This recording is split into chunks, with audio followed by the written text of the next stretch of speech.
आपण अगोदरच सांगितलं की हे जे भांडण आहे, हे भांडण छत्रपती शिवाजी महाराजांच्या पुतळ्याचं अजिबात नाही. हे भांडण एका राजकीय द्वेषातून आहे. राजकीय द्वेषातून म्हणजे काय, फक्त याच्यामध्ये पाठीमागं राजकारण आहे. सदरची महिला आहे, मी अगोदर सांगितलं, सदर जी महिला आहे त्या महिलेचे सगळ्या ठिकाणी सांगतायत की बाईचे कपडे फाडण्यात आले. अजिबात ही गोष्ट खरी नाही. सदर महिलेचे कोणी कपडे फाडलेले नाही. माझं आव्हान आहे, कोणीतरी तो व्हिडिओ दाखवावा की आमचा एखादा माणूस, या गावचा सरपंच त्या महिलेचे कपडे फाडताना दिसत असेल तर. कपडे फाडणं तर सोडा, त्या महिलेच्या अंगाला साधा स्पर्श जर एखाद्या आमच्या माणसांनी केला असेल तर पोलीस असेल, कोर्ट असेल, हे सदा नंतर देईल.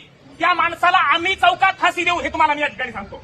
बांधवांनो, इतक्या झुंडशाहीनं या पद्धतीनं हे पसरवण्यात आलंय की महाराष्ट्रभरामध्ये वंजारी समाजाला टार्गेट करून हा समाज पूर्णपणे खलनायक आहे, गुंड प्रवृत्तीचा आहे, हे पसरवण्याचं काम या ठिकाणी सोशल मीडियाच्या माध्यमातून केलं जात आहे. हजारो तरुण परगावातून त्या चिखला या गावात येत आहेत, तिथे येऊन धुडगूस घालतायत.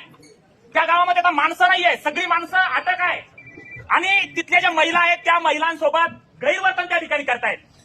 पोलीस प्रशासन त्या ठिकाणी आहे, परंतु ते फक्त बघ्याची भूमिका घेत आहे, कुठली ठोस कारवाई करत नाही आणि सगळा समाज त्या ठिकाणी दहशतीखाली आहे, संपूर्ण गाव दहशतीखाली आहे.